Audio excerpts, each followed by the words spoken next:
Hello, you beautiful degenerates, and welcome to Links and Locks, the Action Network's golf betting podcast presented by Bet365. I'm Roberto Arguello of Action Network, and I'm joined this week by Spencer Aguiar. Excited to have you, Spencer. You can find Spencer, if you're listening at home, on Twitter at TeeOffSports. Our normal third member of our crew, Nick Bretwish, is unable to join us this evening, unfortunately, but we've still got his best bet, and you can find more of his thoughts in our best bets file there on the Action Network website and app. But without further ado, let's get into our preview this week for the Memorial Tournament presented by Workday. It's there at Jack Nicklaus's course, Muirfield Village in Dublin, Ohio. Another designated event on the PGA Tour. Tons of big names at the top, and Scotty Scheffler, Jon Rahm right there at the top of the odds board as usual. Scotty Scheffler, 15 straight top 12 finishes. But before we talk about the big guns and who we're betting outright, let's get into our best bets. Spencer, what is your best bet for the Memorial this week? It's not my favorite head-to-head board that we've gotten this season. I only had about 15 points of value on this play. So if you want to call it a best bet, I would tentatively word it as that because I didn't necessarily find a bunch of value, but I will roll with Hideki Matsuyama minus 110 over Sam Burns. All right. You want to get into the cap? We've just got the two of us, so we can elaborate a little bit longer here. Yeah, my model thought Burns was one of the most overpriced golfers of a name listed inside the top 20 favorites of this field. I talk about this all the time. I don't usually love going near this part of the board for a full tournament head-to-head matchup. Still, though, my overall profile was for Hideki was intriguing to try and gain extra exposure on him this week. If it meant I could, take on an overpriced and shaky name like Sam Burns. I'll have a lot more answers with Hideki as we move across this show this week, but I think there's a couple answers out there. Like I would give a very similar sentiment when we talk about maybe a Cam Young over Matthew Fitzpatrick, a Siwoo Kim over Wyndham Clark. Some of those numbers have moved recently. Those were matchups that I ultimately decided to pass on for one reason or another, just because there wasn't enough value there. But it's hard in a reduced size field to find many mistakes on these boards, especially when shops seem to be shading away from offering the glaring error of two golfers further down the slate. It doesn't mean that you can't find some of those matchups if you shop around, but at least from what I've seen this week, it's typically involved two fade candidates against one another. That's not necessarily something I'm looking to take on either. Like, yeah, one fade candidate's great when I can get a name that I at least want to play that week in some semblance of the market. It's a completely different answer when it's two golfers that I would be looking to take on. So, talking about Burns here, he ranked 35th overall in my sheet. That landed him 20 positions below consensus when we look at an outright number when we compare him to other names on the board. And then it just comes down to the questionable total driving plus GIR percentage combination that I ran on him that I do worry might cause him some trouble this week. My model landed him 88th in this field when combining both of those categories into one. That made him the largest faller that I had in expected total driving, since the inaccuracy that he suffered off the tee did hurt him more than it would some players. And he landed 115th out of 120 golfers when looking at that in good drive percentage.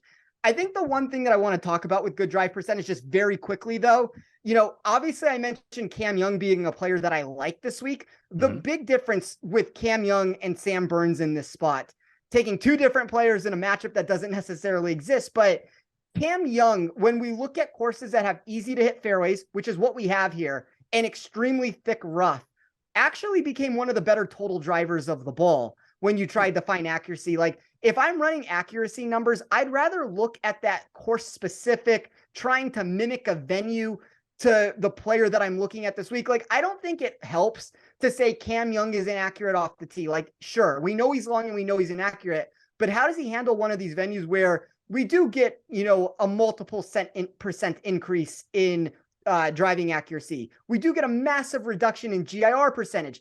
Like, to me, that answer kind of shows we're trying, and we'll talk about this more when we get to the course. I know this is already a long answer here, Roberto, but when we get to the course here, you kind of see this total driving answer to where I think that numbers have been mitigated a little bit to where it's really important that you find a fairway. And when we're talking about a golfer like Burns, who's bad finding fairways on a normal course, but now is also bad finding fairways on a course specific sort of venue like this, there was just enough red flags that I found in my model to where I was willing to punch that ticket. As I said, it's only about 15 points of value. Not the best answer I'm going to give for this show, but it's one of those tournaments where there's just not a ton out there.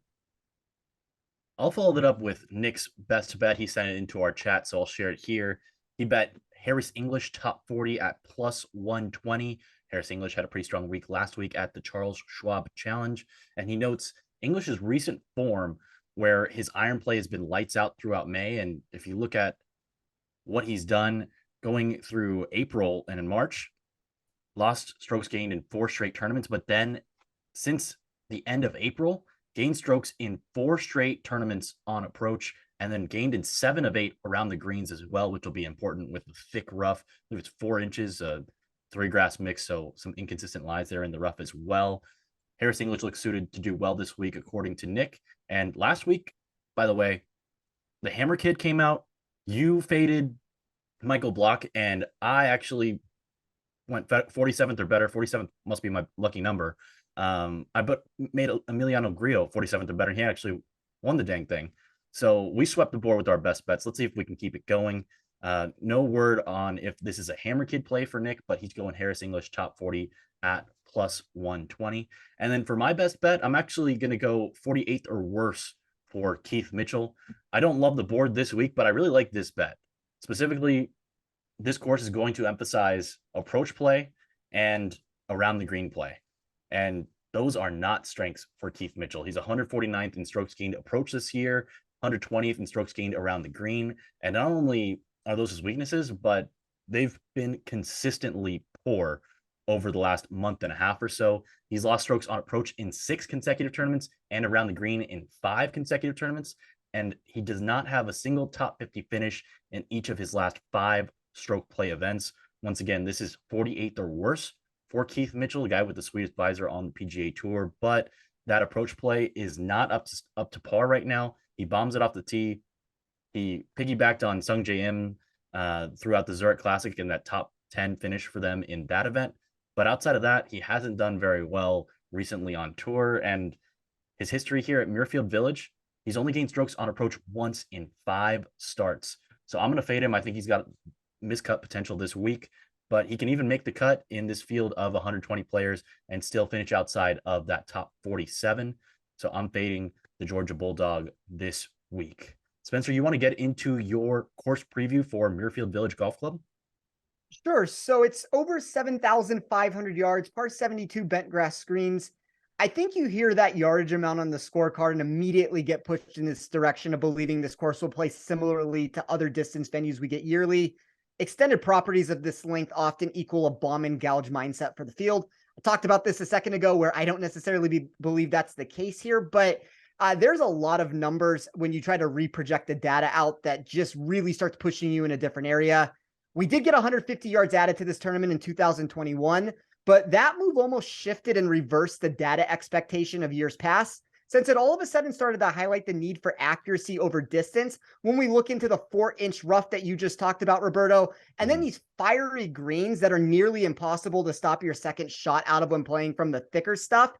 I think, obviously approach excellence and around the green and all those answers are still going to be highly indicative for who can find success here. I don't want to say that all of a sudden this is some driver heavy course, because it's not.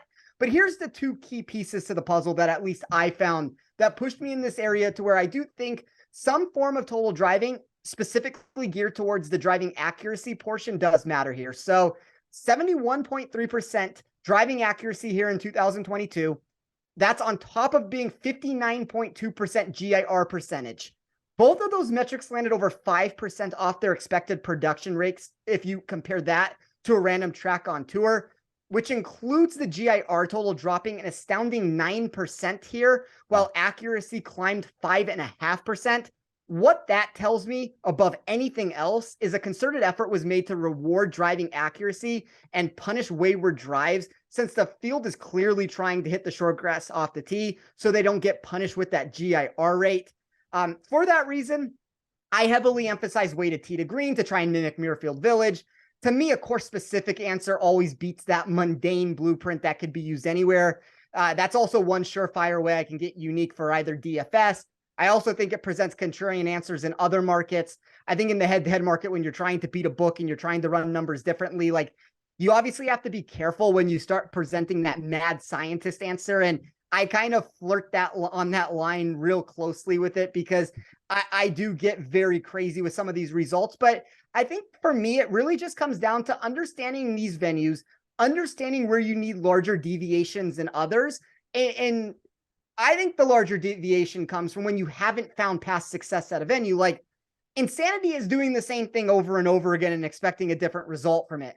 The last thing I want to do, this is as a forthcoming answer here, this has not been a tournament that I have found a ton of success on throughout my 5 years that I've given plays. It's one of the lower end tournaments that I've had in production. So if I keep running a model the same way, that's literally, Roberto, the answer of insanity there. Like, either I believe that what I am doing is just running such on the wrong side of EV, which is clearly the answer. 5 tournaments doesn't necessarily mean that it's not, or maybe that's something that just I was weighing was not correct with it. And I think this changed in 2021 when the distance got added. I immediately wanted to add distance into my model. And last year turned into this unmitigated disaster where clearly that was not the answer to find bomb and gouge. The players that were finding success were the ones that were gaining strokes off the tee by hitting a bunch of fairways, were then able to scramble from there, who had decent approach numbers. Like, you kind of add all that together, you get this prototypical find me the best tee to green player that you can. If that means it neutralizes putters like the Hideki's, the Keegan Bradleys, all the better with it. And that's a reason why I ended up playing a lot of these players for this event. I just wanted to make sure that I didn't run the model of years past. So when I went mad scientist with my answer this week, there was a reason why I did it. It wasn't just like, okay, we're going to go wonky with the data and try to get different with it. It's like, no, I think from a statistical perspective, when I ran this from 2022, there were massive deviations that occurred that maybe were not the same answers of years past. And if I'm able to jump on that, that's where these answers of some of these 40-1 golfers that I did punch outright tickets on, maybe there's more value on those numbers than meets the eye. In addition to all that, I also weighed approach play from 175 to 200 yards more heavily than usual, but all in all, approach play is going to be important throughout a bunch of different distances this week. I think it's a really nice test, one of the better tests on the PGA Tour overall, and I think it's going to be the cream rising to the top this week. But you mentioned a couple names that intrigue me, and I want to hear who's on your outright card this week. You mentioned some guys in the 40-1 range. There was a lot that I liked about the middle of the board when the odds were released on Monday. You know, us as a show, and I will include Nick into this, we're never going to be able to outrun these high-end golfers. Like, we're not going to put the Scotty Schefflers on our list. And there's a realistic possibility that Scheffler or Rahm or Cantlay or Xander win this event. I understand that when I get into the market, those are the four most likely winners to me. I'd add Rory to that mix. I think Rory has a lot of upside this week. So if I'm not going to necessarily be playing those golfers, I need to find value in other spots. And, you know, Nick and I were talking about this, and this is one of the most unfortunate answers that can be given. Like, not only do we now have these sub 10-1 numbers on Scheffler and Rahm and all those players, we've gotten this shift. And I've specifically noticed this shift in like the past 6 months where guys like Cantlay and Xander, these names that I personally was trying to bet almost every single week at the 25 to 30-1 number, that's not available anymore. You're not going to find that. And you're really not getting this shift on the back end where a lot of these players are drifting up as far as you would want. The one answer that I would give different this week is I thought there were some players in this 40-1 range or higher that did get a bit of a shift. So, you know, you're gonna have to shop around for these numbers. Some have moved for me, some have moved against me. You might be able to find better out there. I started with Cameron Young at 40-1. I think most people probably forget that Young held the day one lead here last season and entered Sunday just outside the top 10 before shooting an 84 in round 4. Roberto, that's not a fun answer. Anytime a guy shoots an 84, that means that things can go wrong for us. But that's Michael Block territory from last week. I mean, you're not kidding about that, but I'm kind of willing to obviously ignore that. Like, we know that's not Cameron Young, and I'm willing to ignore above anything else this recent form that we've gotten from him. I think on outrights, you're always able to shoot for the upside because if Young does miss the cut, so be it. It's a 41 bet that didn't come in. I'm willing to bet on that upside in these spots.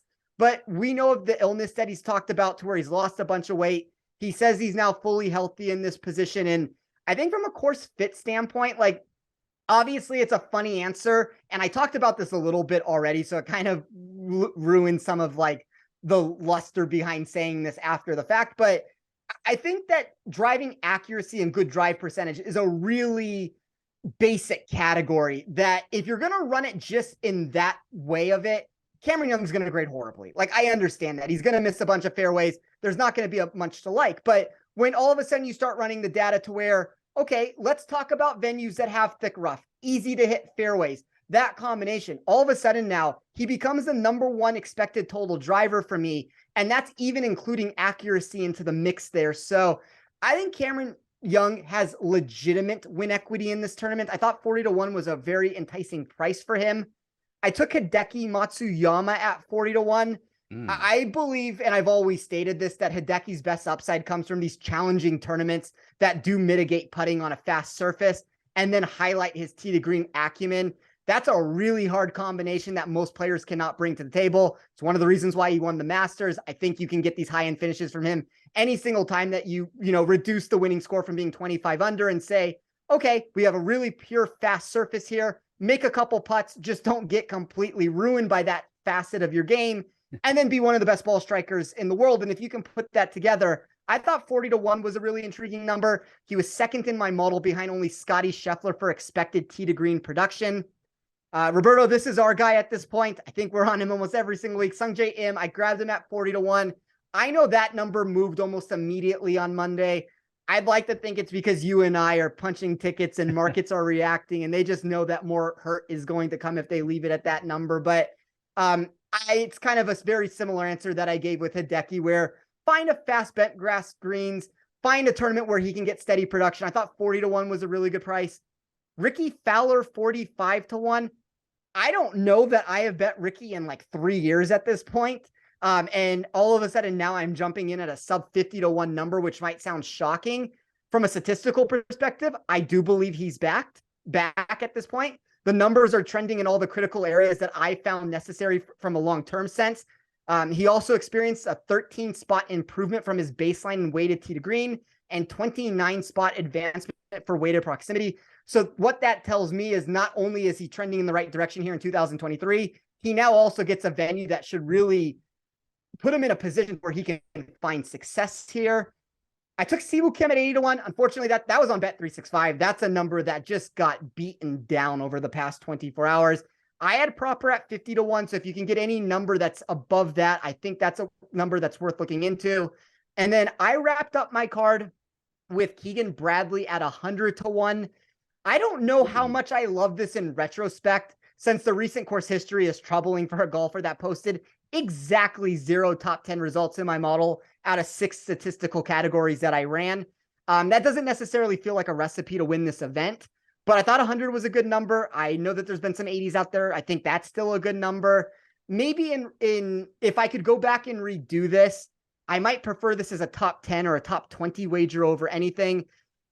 Really, for me, it came down to, do I want Keegan at 100 or do I want Tom Kim at 60, give or take on those numbers? And I decided that I didn't necessarily think that Tom Kim was going to win this tournament in his first attempt here. There are some indicators that playing this tournament historically, specifically once you start playing it well, that you kind of can roll over those results better with it. Hasn't necessarily stopped Tom Kim in the past. I think this is a really good tournament for him. I also think if you told me he won this on Sunday, this might be one of those that I regret that I don't have the ticket on him, because I do like his upside. But, it's one of those things, Roberto, to where the 100-1 ticket's in. I'm not cashing out at this point. I'm going to let it roll. The pain of cashing it out would be too much to bear if for some reason he won this event. So I think it's a nice number grab above anything else. I don't know if I necessarily think Keegan's going to win, though. And that would be like my counter argument against that play there. So I've only got 2 tickets on my outright card right now, and we both have them in common. So I have Siwoo Kim. He's out there at 60-1 right now. You mentioned just why you are weighting more driving accuracy this week relative to than you have in the past, and that fits Siwoo Kim very well. He's 25th in strokes gained approach overall in the year, and he's 11th in approach proximity in that key range from 175 to 200 yards, where about 21% of approaches have come from over the last couple of years. And then he's also 35th 35th in strokes gained off the tee. He's also got top 20s in 3 consecutive starts at the Memorial. And in those starts, he gained strokes putting around the green and approach in all 3. So it seems like he should be very comfortable here. And this one's my favorite outright play by a significant amount this week. And then, like you, I also did punch ticket on Keegan Bradley. He doesn't have that elite skill, like you mentioned, not in the top 10 in any of those 6 key categories for you, but he doesn't really have any weaknesses either. Top 55 on the tour in strokes gained off the tee, on approach, and putting, as his putting is much improved from years past. We know that he went through a period of time where he was searching for his putter after the anchoring ban, but he's fully back. Gain strokes on approach in 9 of his last 10. It hasn't been elite, but it's been steady and consistent. And then around the green, gain strokes in 5 straight, and then also 8 of 10. So just really solid form for Keegan Bradley. Also gained strokes off the tee in 5 straight. But I don't know that he's got that extra gear to win this week. But at 80 to 1, 100 to 1, I think I'm willing to find out. I also bet him in the Bet365 player placement market at 42nd or better, because I think he's got a high floor in addition to potentially high ceiling this week as well. So I like that 42nd or better. You can also bet in top 40 or in similar other markets as well. You mentioned top 20 and top 10. So who knows, whatever you like, depending on the number. And if you get ties paid out in full, wherever you have your books available, worth considering for Keegan Bradley this week. The only reason why I pushed Keegan Bradley up as an answer as a top 10 bet or a top 20 bet versus the Bet365 answer that you just gave, and I certainly think that's something worth considering also, is just because the course history has been so up and down here. A lot of times when I get these trajectories in my model, when a player kind of possesses that ceiling that I'm looking for, but the course history has gone in the other direction, that's usually the answer. And it didn't necessarily work out last week the way that I would have liked. Both of the players made the cut, but Siwoo and KH Lee presented that same answer, to where the course history was not good for them last week, but the statistical data, at least in my model, expressed that they were players that I thought had legitimate top 10 potential. It's kind of the same answer that I'm landing on with Keegan here. The stats look so good for me the way that I ran this. Like, yeah, we can say that he doesn't have any of the results inside the top 10 for me, but he's also trending in that like 11th to 30th range in almost every single category that I looked at. And I think there's a lot about his form in 2023 that I do really like, which would be the same answer that I'd give for Siwoo. I think in 2023 here, there's a lot of statistical numbers that I like. The only difference is he also has the course history to back up with this. So I think it's one of those spots to where you're okay. And I think that a lot of the names that we talked about are the names that you can consider trying to take on the big players in this tournament. That, you know, it's probably going to be the week where Scottie Scheffler finally gains strokes putting and he wins this by like 7 shots. And we look back on this and it's like, oh yeah, it's so obvious. We're talking about a tee to green venue. And I don't know if I've ever seen anybody this dominant tee to green as we've seen from Scottie Scheffler this year. Like, I was telling Nick this on our Better Golf Pod show together, which is one of the most astounding things I've ever heard in my life before. Like, if you take Scottie, who's averaging about 2.5 shots on average gained tee to green. Second is Rory at 1.8. So 0.7 shot difference. That's such a big difference. I can't even explain it, but take the difference there from Rory to about Brendan Steele, which I have enough data on Brendan Steele that I'm still running from his time on the PGA Tour. All of a sudden, like, you're telling me the difference between Scottie to Rory is the same difference from Rory to Steele. I think that shows how good Scheffler's been this year. The second that he starts making putts, he's going to run away with one of these tournaments. And with this being a really pure putting surface, kind of gave the same answer last week, but with this being such a pure putting surface, I could see this being the week where he finally puts it together. And all of what we just talked about with value might end up being for not in this spot, but we're also not going to bet Scottie at 7 to 1. And I'd rather find my exposure elsewhere. And if Scottie beats me, he beats me. And there's a good chance that Scottie does beat me this week, but I'm understanding of that. And I thought I'd grab value that at least makes sense. So you mentioned that we're not the type of people who are going to be betting anybody shorter than 10 to 1, really, most weeks ever. No. I think the only time we've had anyone bet someone shorter than 10 to 1 or in that range was, in fact, Scottie Scheffler in the fall, where he finished second.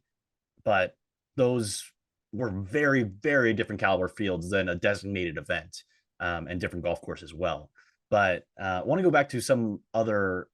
But Scotty Scheffler, I'm not going to bet him 7-1, but if there was a week where I was going to bet him 7-1, it would be this week. I think this I is would his agree, tournament to lose, unfortunately. but Yeah. I'm not betting it. I'm not doing it. You also mentioned Cameron Young and why he fits a course like this with generous fairways, but also thick rough. That ball speed that he has, fourth on the PGA Tour, 186 miles per hour, helps you get through the rough when it's really thick.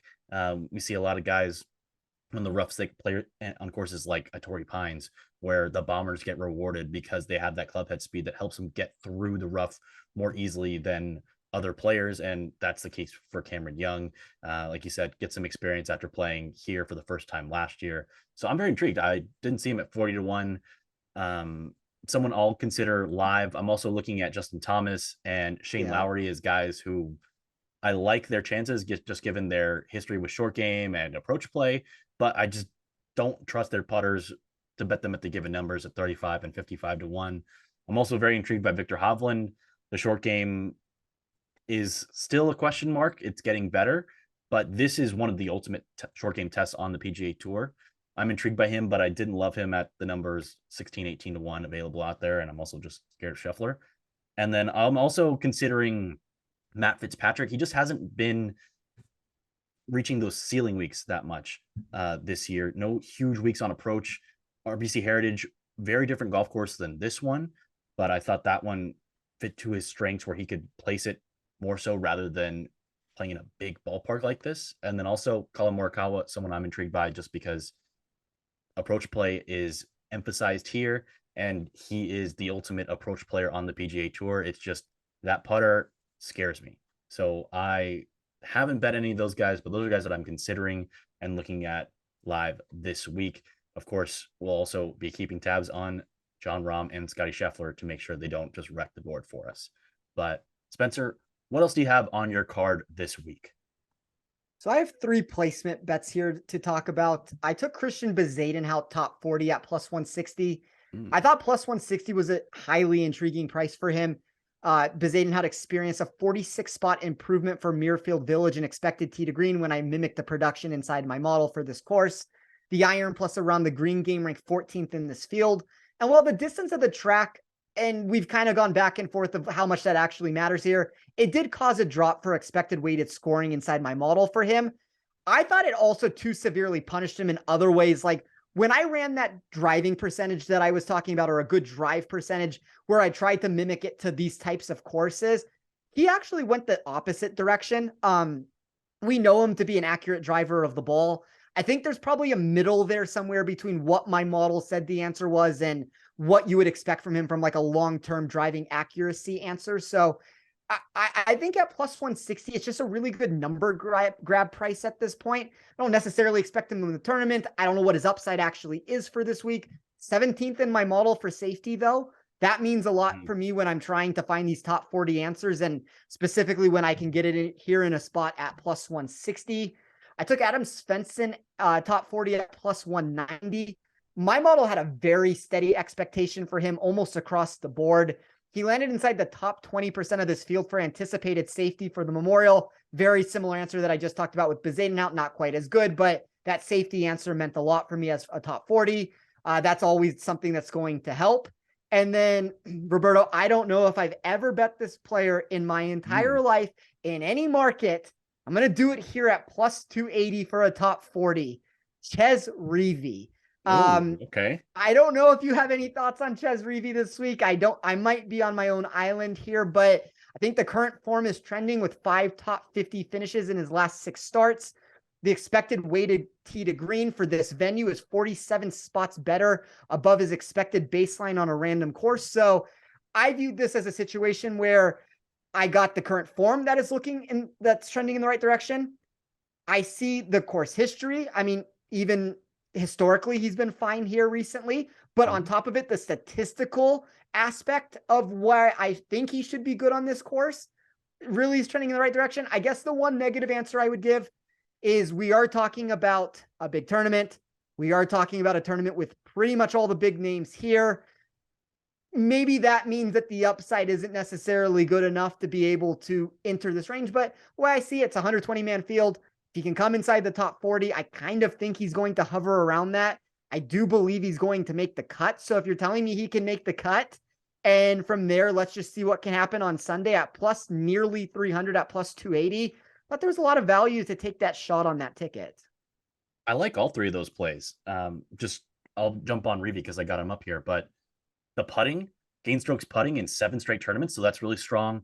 The approach play, also really strong. And you mentioned 5 top 50s in the last 6. Let's mention what you didn't mention there. 6 missed cuts in a row before that. Yeah. So he was really kind of down and out, looking like a guy who, had he not won, I believe last year, would have been in trouble as far as losing his car potentially this year. But of course, when you win, you get your card for a couple of years.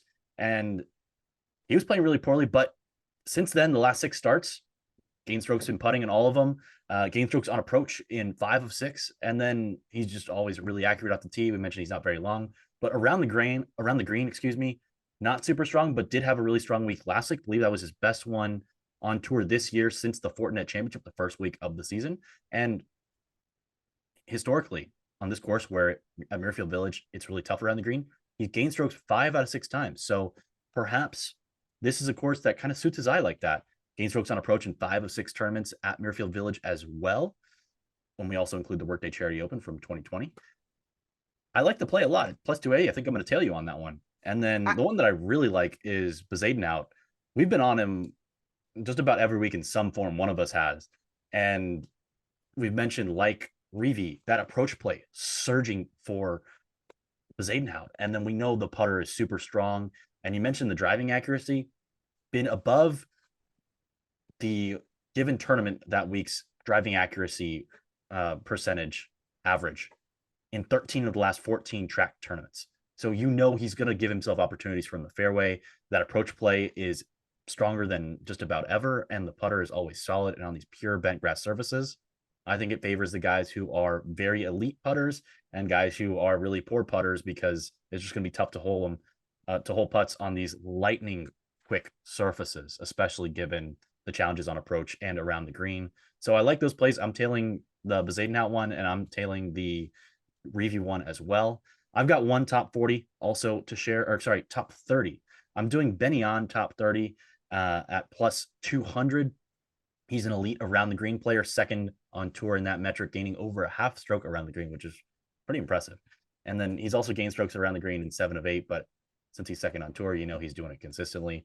And then off the tee, he is surging. He's really long, and he's gained strokes off the tee in 6 straight, including 4 top 21 finishes in his last 6 events on tour. We know the putter's a weakness, and it has been consistently throughout his career.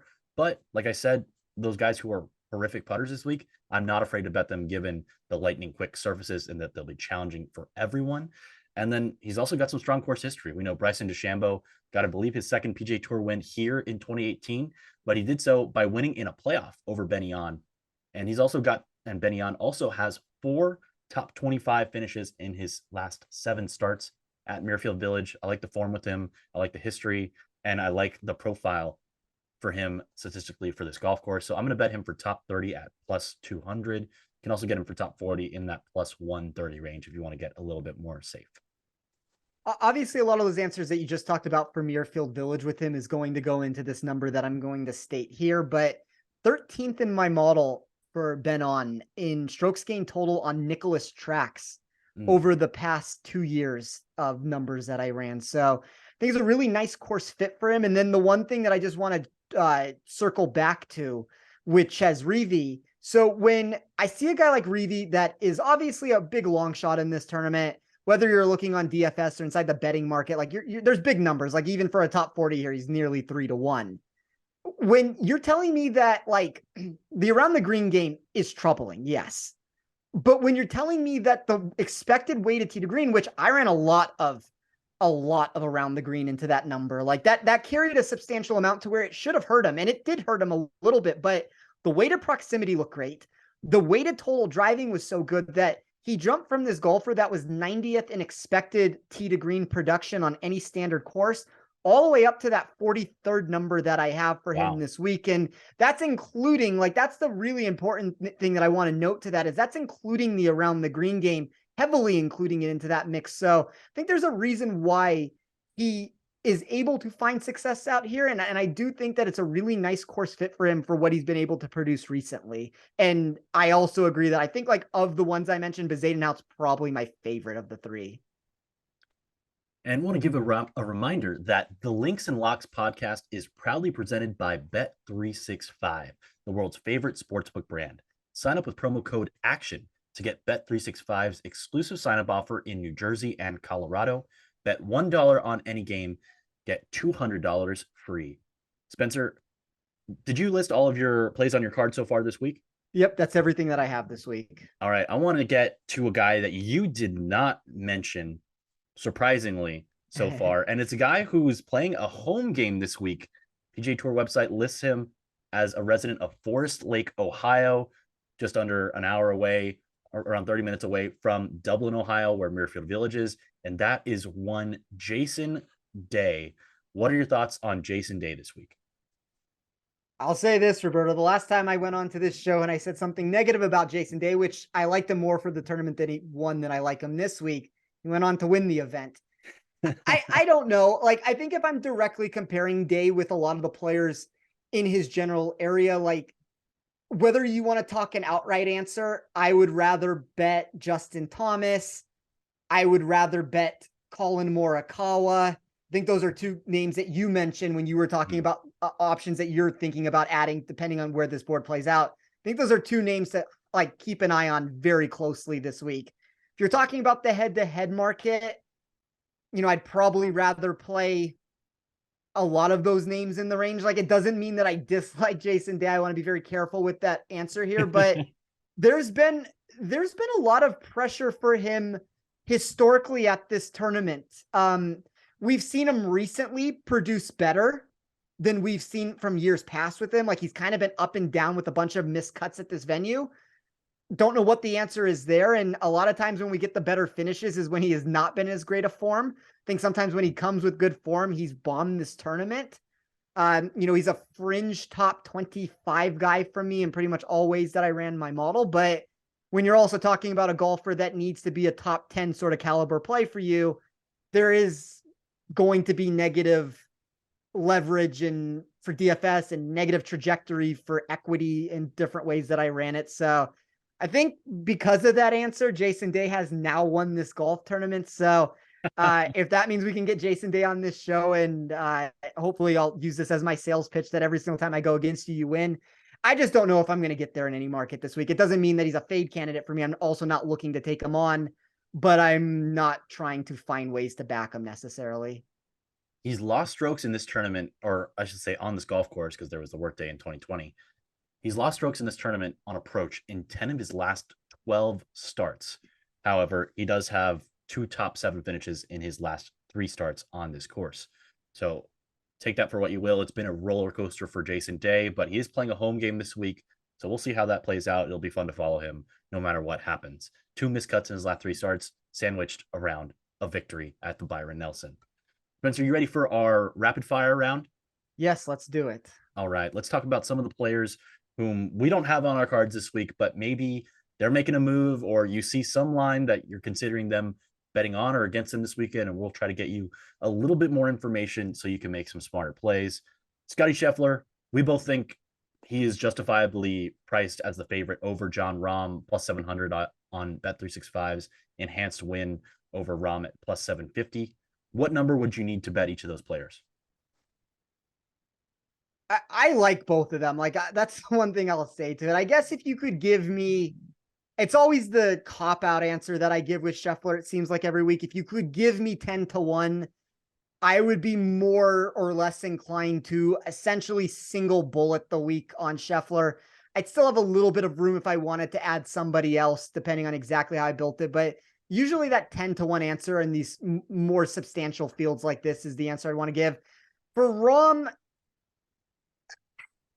my model says like 12-1. That's not the number that I would want. Like, if I'm going to bet it, I'd rather have 15 or 16-1 from a value answer there, but that's just such an unrealistic answer. What would you consider a fair price for Patrick Cantlay this week? You mentioned, and we'll throw Xander Schauffele in there as 2 guys that you and I both bet this year. around that 20, 25 to 1 range, but they're clearly not there. Cantlay is 11 to 1 and Schauffele 15 to 1 on Bet365 currently. I think that's what's unfortunate about this. Like the 15 to 1 price is that's what's like shocking is Cantlay at this point is 10 to 1, 11 to 1 at almost any single book that you look at. Even Xander seems to be sub 15 to 1. I think like 15, 16 to 1 is probably where the fair number is.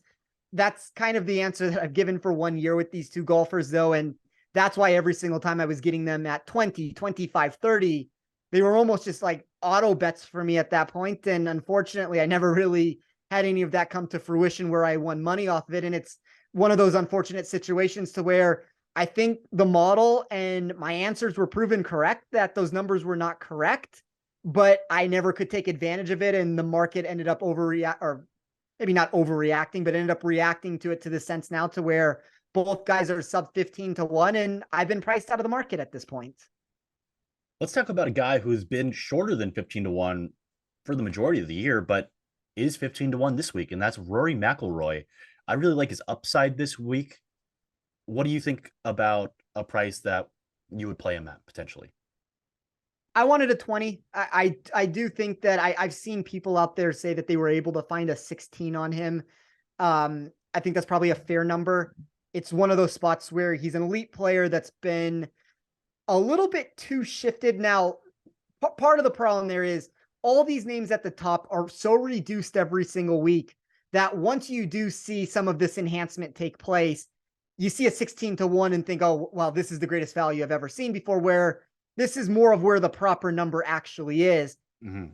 I'm okay if anybody wants to kind of close their eyes, bet him at 16 to 1. Like I had 15.5 as like the exact number that I thought was proper for him.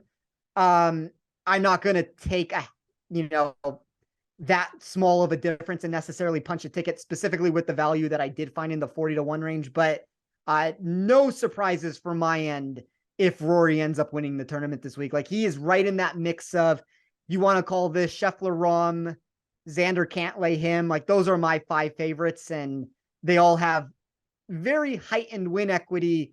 I just don't know if at the prices that we have to pay to bet them. Another guy that Nick has really been high on recently, Victor Hovland, is 20 to 1 this week. There's a gap where nobody's priced between 20 and 27 to 1 on Bet365's enhanced win currently. What do you think about Victor Hovland this week? We didn't touch on him very much. I'm generally out. I mean, if you could give me like a 40 to 1, I would be more intrigued with it. It's one of those things right now. I was just trying to throw it into my model. I was telling you before the show that I crashed my model like minutes before we did this today. So I don't know what my proper is. I'm going to have to do this from the back end, but just eyeballing this right now, I would say 40 is probably proper for him as I try to move this number backwards. Surprisingly for Hovland, he's lost strokes on approach in 2 of his last 3 events, but the one tournament in between there was the PGA Championship, where he had his best strokes gained approach number for the entire year at plus 2.66 true strokes gained via data golf, where he finished in a tie for second behind Brooks Koepka. I'm very bullish on Hovland. I don't know that this is the week for him just because of the nature of the rough around the greens. He does have a 3rd place finish here at the Workday Charity Open when it was playing a little bit easier. Rough wasn't as thick, so that benefited him, and he actually gained strokes around the green. But nothing better than a T47 since then. I'm very bullish on his approach play, and so if I could get something in that upper 20s, I think I would pull the trigger just because it is such an elite skill set that I'm willing to look the other way on some of the around the green. But at 20 to 1, it's a little bit too rich for my liking. But I do like Victor Hovland, and I'm very intrigued by him coming up in a few weeks at a few different tracks. So I'll be keeping an eye on him in the near future. Let's talk about a couple guys who, if I gave you a ticket on Colin Morikawa and Justin Thomas, they're both currently 27 to 1, and we'll throw Tyrrell Hatton in there as well. Say I gave you a ticket on 35 to 1 on one of those 3 guys. Which one would you take and why? Well, it wouldn't be Tyrrell Hatton for me. I'm lower on him than consensus. I guess my answer would be Colin Morikawa if you were to give me a 35 to 1 on him, but I think it's very close between him and Thomas. Like those are 2 prices that if you shop around on Thomas and you can find a 35 out there, I think that if you're able to get that number, that's something worth considering. I think for Morikawa, let me see if I can do this really fast by hand and give you an answer for what was proper for me on Morikawa. I Yeah, these are guess two more guys. in like the 30 Mhm. to 1 range would be proper on him. I'm trying to now go through player by player and try to run this one by one right now, which if this is not good airtime, I don't know what is. But I don't know. Like it to me, both of those players possess the upside that I'm looking for. Hatton, for me, I think he's been pushed too far down the board at this point to where he's an elite player. There's markets that I think he makes more sense in. If you want to play him in a safer way, that's certainly something to consider. But I'd rather shoot for the upside that my model has on Morikawa and Thomas than trying to bet on like the lack of upside that I have for Hatton this week. I'll say that I slightly lean JT this week over Morikawa I think just that's because I think he fair. has that little bit higher upside, but I do think Morikawa has a higher floor relative to Thomas this week just because of that more consistent approach play, but that more consistently poor short game also gives me some pause as well. Yeah. Let's look into if I gave you a 50 to 1 ticket on these two guys, they actually played in a playoff together at the RBC Heritage, Jordan Spieth and Matt Fitzpatrick. Which one would you take? Spieth for me. I'm not as high on Fitzpatrick as you are, Roberto.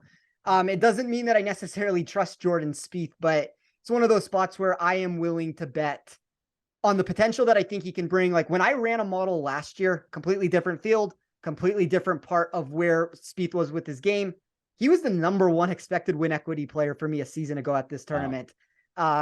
Didn't get as high this season and this go around with it, but something that I at least thought was noteworthy when I ran a model. And then just to answer the Victor Hovland question, so I don't say that I think he should be this, 45 to 1 is what I had proper on Wow. Hovland. So I am really low on him compared to the market. How about Shane Lowry, Corey Connors, Sahith Theegala? If I gave you a ticket on at 60, 65 to 1 on those guys, which one would you take? It's a coin flip for me between Lowry and Connors. I'm kind of okay with the mentality of making Sahith beat me. Negative trajectory for upside. Like, I don't want to chase the victory with him. And I feel like we're starting to reach that mindset right now to where the form has been so good this year and the numbers just keep getting reduced week in and week out that I'm not necessarily looking to chase, whatever is proper with him here. Like, I don't think it's the number that he's at, so I'm not going to get there. I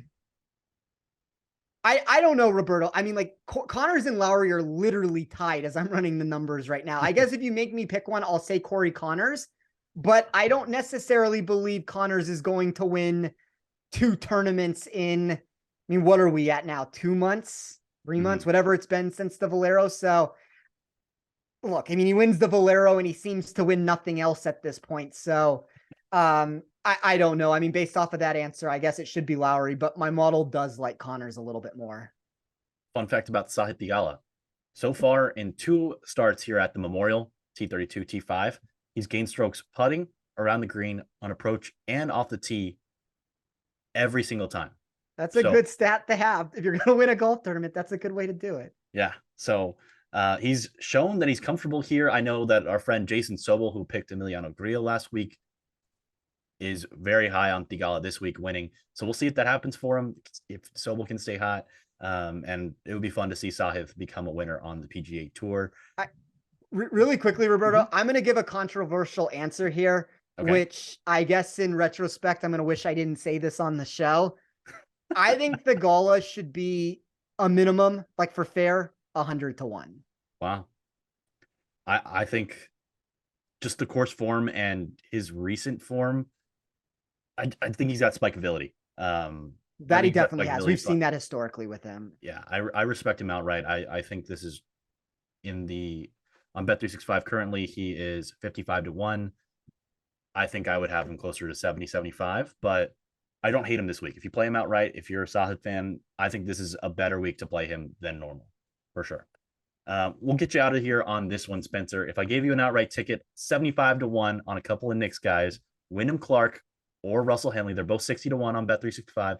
Which one would you take and why would you do it?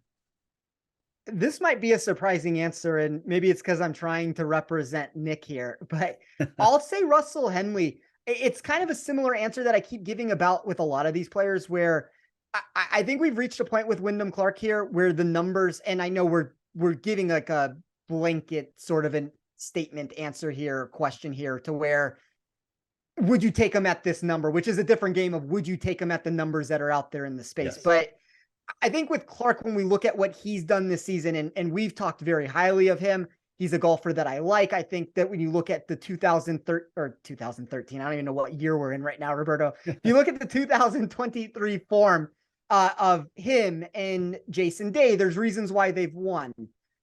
Ricky Fowler has that same trajectory that we're looking at, but I just worry a little bit that Clark has been pushed too far into this area now to where the value is gone if you're actually trying to punch a ticket. I love Henley's ability, and maybe like his win equity isn't where it needs to be, but I love his ability to hit fairways here. I love his ability to be able to produce in some of the areas that I want. Like, he was a fringe top 20 guy, Henley, that is, in almost every single way that I ran my model. And that's not the same answer that I could give about Wyndham Clark, who's a golfer that I've really liked, including in tournaments that he's won recently at the Wells Fargo. And some of the answers for why I don't like Clark this week: there's a negative trajectory in weighted tee to green. That's not necessarily ideal. Even with the approach numbers massively skyrocketing for me this season, there are some problems that I have for him in the specific ranges that I'm trying to find here. Like, I ran a little bit more than most people. I would say, like, I mean, it's an equal distribution, but I have a lot from 125 to 150 yards here. That's not a range that he's been historically great at. We see him do a lot of his big time work from 200 plus yards, which you're going to get some of that here. And you're going to specifically get a lot of those super long shots that can stretch to like 225 plus yards. And maybe that's where he can take an advantage, but it's not as if the 200 plus yard shots are necessarily coming as frequently here. It's like when they come, they're coming from a super long distance, but they're not coming as frequently as a normal course. And that worries me ever so slightly for him. He was kind of like a borderline, top 30 guy, no matter how I ran it. And that's not necessarily what I'm looking for when trying to punch an outright ticket. I will say that his performance, where he gained, I think, over 19 total strokes at the Wells Fargo Championship, Data Golf has him at 5.17 true strokes gained per round. So that's over 20, was one of the most impressive performances in recent history on the PGA Tour, going back last couple of years. He gained more strokes that week. I think he was in the top 5 for the last 3 years. So maybe we're seeing a new ceiling for him, but we'll see. A very different course between Wells Fargo and this week, at where there's actually rough around the greens that's really thick. So bit of a difference there. A little bit more penal also with the rough. And Wyndham Clark, a guy who bombs it, who's not as accurate as most other players off the tee, could get away with a little bit more over there at the Wells Fargo than I think he can here, especially when he did on Sunday. But impressive round for him. I think he's going to pop up again at some point this summer and get in contention. Maybe, hopefully not this week because we're not on him, but we'll see. We'll touch base with Nick next week and we'll figure out maybe if he's in a major for us. But before then, we're going to have to head out. Spencer, where can the people find you this upcoming week? Yeah, so you can find me on Twitter at TOF Sports. You can also find all the in-tournament stuff that I do over here at Action Network. 3-0 week last week, which 2 of those plays ended up in the Action Network articles. So be sure to keep an eye out on that. I typically produce those articles for anybody that wonders. I do a round 1 article on Wednesday. I do 1 article either on Thursday or Friday, and then I will have a Saturday article where I will tell you what my favorite bet is for the day at any of the legal sports books out there. Awesome. So you can find him at TOF Sports on Twitter. You can find our friend Nick Bretwish at Sticks Picks. That's Sticks with an X. You can find me at Roberto8213. I'll be on tomorrow's Gimme live show. You can find that on the Action Network's Twitter, YouTube, and then you can play it back if you don't want to watch it live at 5:30 p.m. Eastern time. Like I said last week, best bet both here and on that show, Emiliano Grillo, 47th or better. He won the thing, and Jason Sobel, my partner on the Gimme, picked him outright. So we'll try to stay hot for you next week or tomorrow and this week for the Memorial. So that'll do it for today's episode. Thanks for joining us here at Links and Locks, presented by Bet365. As a reminder, the Links and Locks podcast is proudly presented by Bet365, the world's favorite sportsbook brand. Sign up with promo code ACTION to get Bet365's exclusive sign-up offer in New Jersey and Colorado. Bet $1 on any game, get $200 free. Be sure to check out theactionnetwork.com and the Action app for all of our great golf betting and DFS content. We'll have the best bets file up later this evening. That's Tuesday night on Action Network app and website. And you can be sure to follow us on Twitter. As we mentioned, Nick is at Sticks Picks, Spencer is at Tee Off Sports, and I am at Roberto A213. Thanks again to everyone who makes this podcast possible, especially our lead producer, Matt Mitchell, and our guy, Noah Niederhofer, our producer, who is working through the late night to keep this show running and get it up as soon as possible. So big shout out to Noah for doing the heavy lifting for us. And thanks again for all you listeners or viewers who watch us on YouTube for tuning in. And we hope that you hit the green this week in Dublin, Ohio.